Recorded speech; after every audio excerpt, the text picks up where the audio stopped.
Olá, sétimo ano, espero que vocês estejam bem. Vamos dar início à nossa aula de ciências. Então, escolhe um cantinho sossegado aí da casa de vocês, pega a apostila, certo?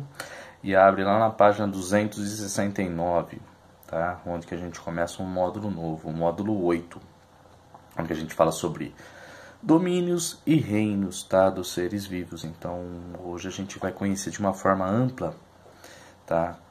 Todos os reinos que existem aí na natureza, tá? É interessante já falar, já que essa vontade de classificar, então essa necessidade de se classificar os seres vivos é muito antiga. Então, desde a Grécia Antiga já acontecia isso de você classificar os seres vivos. Então eu posso citar o filósofo Aristóteles. Ele já classificava já os seres vivos, já, então ele já colocava já assim em dois reinos para a época, então com os conhecimentos da época. Então ele separava reino animal do reino vegetal. Então ele separava os animais das plantas, tá? Então esse grande filósofo aí que provavelmente alguns já devem ter ouvido falar já, então ele era um grande estudioso da natureza, ele era até um naturalista, certo? Então ele já havia, quer dizer, ele já fazia já a classificação, tá? Desde muito antes de Cristo aí, certo? Então a gente adota o critério de classificação de Linneu, tá? Onde que o agrupamento máximo aí é o domínio, tá? A gente reconhece 3 domínios: o Eubactéria, o Arqueobactéria e o Eucária, tá? Já a gente fala. E os reinos, tá? Que a gente estuda aí. Então tem o domínio Eucária e o domínio Arqueobactéria e Eubactéria, tá? Que são ali para seres próximos, tá? Onde que a gente tem os outros reinos aí, o reino protista, o reino fúngio, o reino vegetal e o reino animal, que a gente vai reconhecer na aula de hoje. Então, quem são os integrantes de cada reino e por que eles estão nesse reino aí, qual que é o critério de classificação desses reinos aí. Então, primeiro de tudo a gente começa, tá? E é legal aí que vocês olham na página que eu falei de filogenia. Pode olhar na página que já tem uma árvore filogenética aí para vocês já fazerem a observação, para facilitar, tá? O entendimento tanto da explicação do professor quanto da leitura do texto, certo?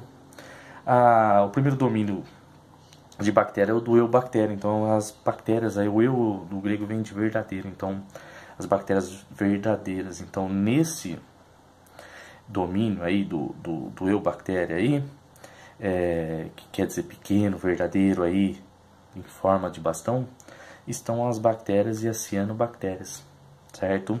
Que são seres microscópicos, certo? Que já estão há muito tempo no planeta, então são os seres mais antigos que habitam, tá? Que a gente tem conhecimento, certo? Então esse daí é o primeiro grupo, certo? Para a gente classificar, para entender como que é feita a classificação disso aí, 6 palavrinhas são tremendamente importantes agora, tá? Para depois dar continuidade em tudo isso daqui, que é procarionte, eucarionte, multicelular ou unicelular e unicelular, heterótrofo e autótrofo. Então são 6 palavrinhas que a gente tem que se atentar, tá? Para essa aula aqui. A célula, tá? Ela pode ser dividida em 2 grandes grupos: células procariontes e células eucariontes. Então existem seres vivos que são procariontes e seres vivos eucariontes. Professor, eu não sei o que é isso. Quando a gente estudou célula, tá? Então existe o seguinte: a célula procarionte ela é destinada a todas as bactérias. A célula procarionte ela não tem núcleo. Quer dizer isso? Todo o material genético dessa célula aí, procarionte, fica solto no citoplasma. Então fica todo espalhadinho, tá? É uma forma de célula que possivelmente foi uma das primeiras a surgirem no planeta, tá?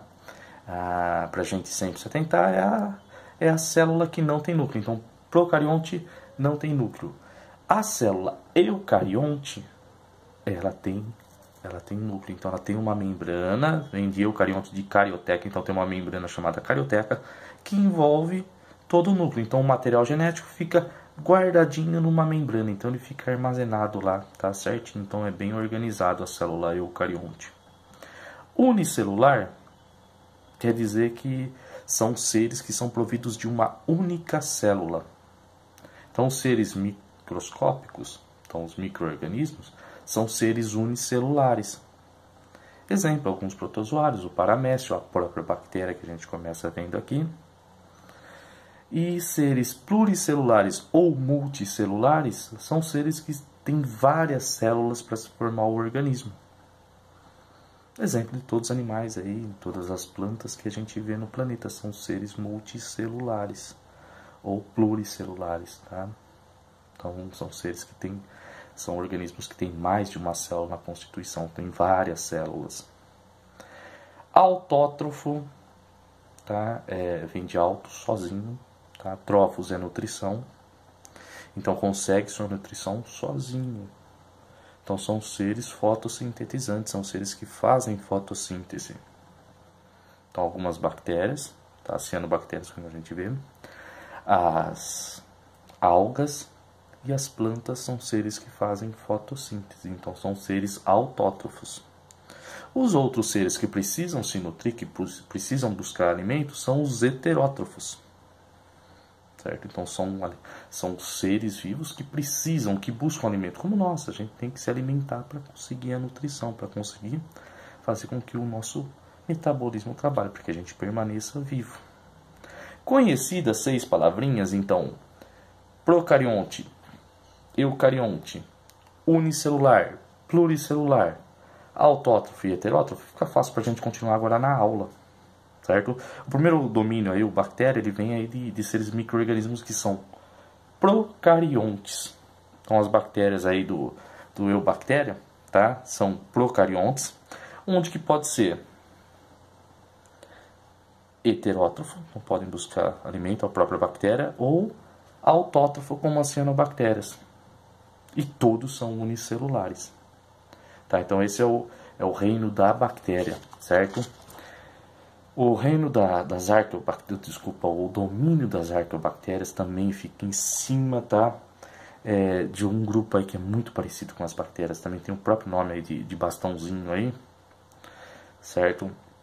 Porém são seres muito antigos, então devido essa característica de tempo, aí, então a ciência adotou separá-los, então criar um domínio para bactéria verdadeira e outro para uma bactéria mais antiga, que é essa daqui, que é o domínio da arqueobactéria, tá? Que é muito parecido, tá?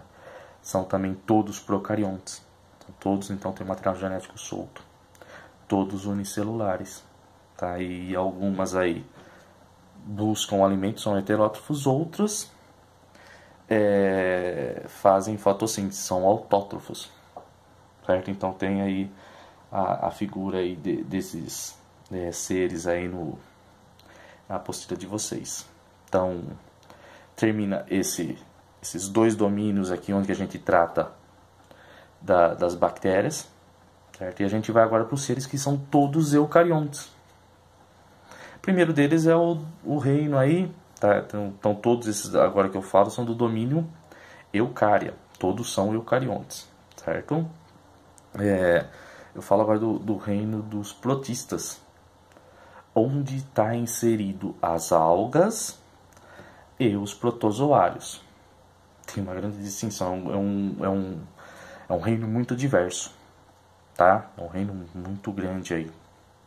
Então ele abriga uma grande diversidade de seres aí, muito diferentes um do outro. Então a gente só se atenta ao seguinte, que nem das algas, elas são eucariontes, certo? Então elas têm ali o núcleo. São unicelulares, como o fitoplâncton, o plâncton no caso, né?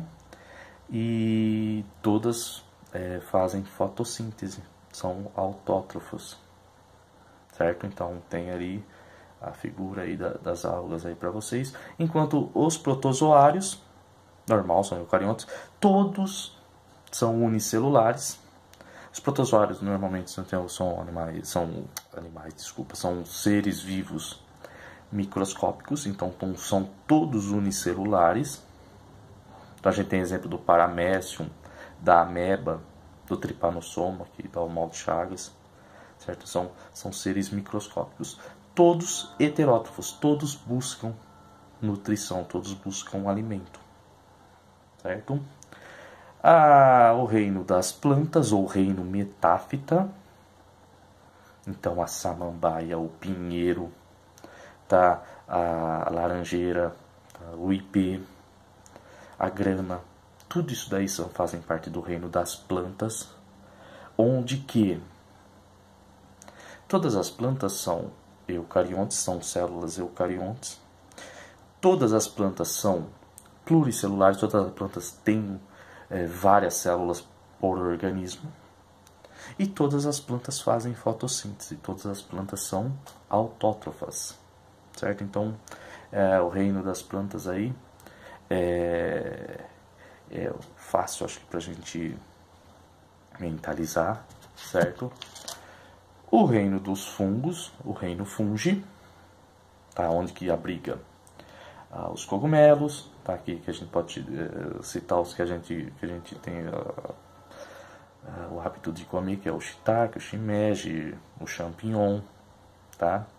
Quanto os pequenininhos que a gente usa aí na culinária também, que é a levedura, tá? Que joga na massa do pão aí para fazer crescer, certo? Então o fungo, ele é um reino que está muito interligado com a gente, tá? Então é o reino aí dos cogumelos, tá? É um reino também diverso. A gente vai depois, para as próximas aulas, esmiuçar bastante sobre ele, falar algumas características dele. Porém, a gente tem que se atentar para o seguinte, tá? São células eucariontes.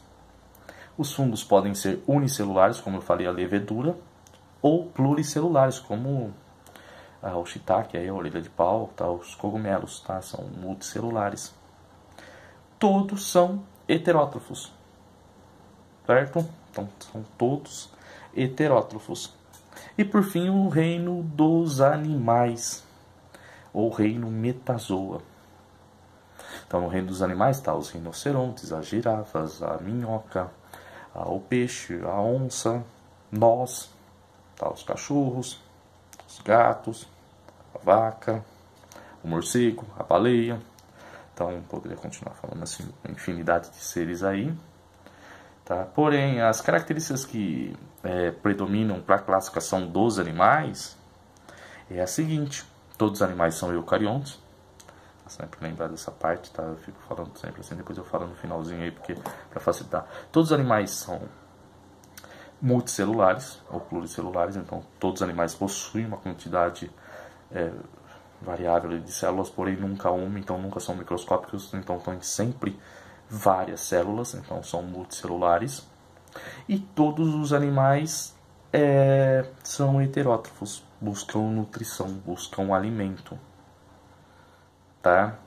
Então tem essas características aqui. Só agora um adendo que tem, que nem vírus, que a gente ouve tanto hoje falar, ele não está em nenhum desses tanto domínio quanto o reino, porque são seres hoje, são considerados seres vivos que são acelulares, porque eles não compartilham da teoria celular, eles não têm as características básicas de uma célula. O vírus não tem membrana plasmática, ele não tem núcleo, ele não tem material genético, né, no caso ali, ele não tem citoplasma. O núcleo, ele é formado por um material genético, que pode ser o DNA ou o RNA, tá? Então nunca os dois, e todos os seres aí, eles têm os dois materiais genéticos. O vírus, ele não apresenta atividade fora da célula, então ele é intracelular, então ele tem que estar parasitando, certo? Então, devido a essas características dele não compartilhar tanto da teoria celular quanto ser desprovido disso, Porém, o vírus ele replica e causa um problema para nossa vida. E a gente vê ele tendo atividade quando está no interior de uma célula, tá? Então, são diversas doenças aí que são causadas por vírus, tá? Então, devido a essa replicação, ou no caso que fala reprodução, ele é um organismo aí que fica fora dos reinos aí. Então, ele é considerado um organismo acelular, um organismo que não tem célula, tá? É uma exceção. Certo? No mais aí que a gente tem que se atentar é o seguinte: de procarionte a gente só tem o reino lá das bactérias, o resto é tudo eucarionte, tá? Tem as atividades para vocês fazerem desse módulo aí, então a partir da página 273 tem as atividades para fazer. Acredito que não seja tão difícil se vocês prestarem atenção nessa aula aqui, tá? Nas explicações e fazer a leitura da apostila, que é importante. No mais, tendo dúvida pode me chamar, tá? Tenha um ótimo dia aí, sétimo. Até semana que vem.